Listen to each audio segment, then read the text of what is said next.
Hi, 2025 ഏകദേശം കഴിയാറായി. 2026 U എയിൽ വരാൻ പോകുന്ന കുറച്ച് ചേഞ്ചസുകളുണ്ട്. അതെന്തൊക്കെയാണ് നമുക്കൊന്ന് നോക്കാം.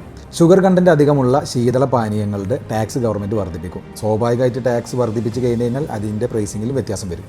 വൺ ടൈം യൂസ് ചെയ്യുന്ന plastic bag, plastic cover, plastic plate, glass എന്നിവയെല്ലാം ഗവൺമെൻറ് നിരോധിക്കും. അപ്പോൾ ഒരു ആൾട്ടർനേറ്റീവ് എല്ലാവരും കണ്ടെത്തുന്നത് നന്നായിരിക്കും. യു എ പൂർണ്ണമായും ഈ ഇൻവോയ്സ് സിസ്റ്റത്തിലേക്ക് മാറാൻ പോവുകയാണ്. അപ്പോൾ ബിൽ ബുക്കിൽ എഴുതി കൊടുക്കലൊന്നും നടക്കില്ല, ഈ ഇൻവോയ്സ് ആയിരിക്കും. അപ്പോൾ എല്ലാവരും അത് കീപ്പ് ചെയ്യും വേണം.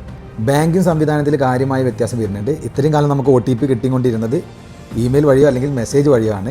അപ്പോൾ ഇനി അത് ബയോമെട്രിക്കോ അല്ലെങ്കിൽ ഫേസ് വെരിഫിക്കേഷനോ ആയിരിക്കും.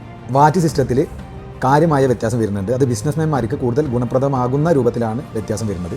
യു എയിൽ പെയ്ഡ് പ്രൊമോഷൻ ചെയ്യുന്ന സോഷ്യൽ മീഡിയ ഇൻഫ്ലുവൻസേഴ്സിന് ലൈസൻസ് നിർബന്ധമാക്കിയിട്ടുണ്ട്. ഫ്രൈഡേ പ്രയർ ടൈം ചേഞ്ച് ആക്കിയിട്ട് 12:45 ആക്കിയിട്ടുണ്ട്. പിന്നെ ദുബായിൽ വന്ന വ്യത്യാസം സ്പീഡ് ലൈന് ഓവർടേക്ക് ചെയ്യാനും എമർജൻസി വെഹിക്കിൾസിന് പാസ് ചെയ്യാനും വേണ്ടി മാത്രമാണ്. അപ്പോൾ ശരി.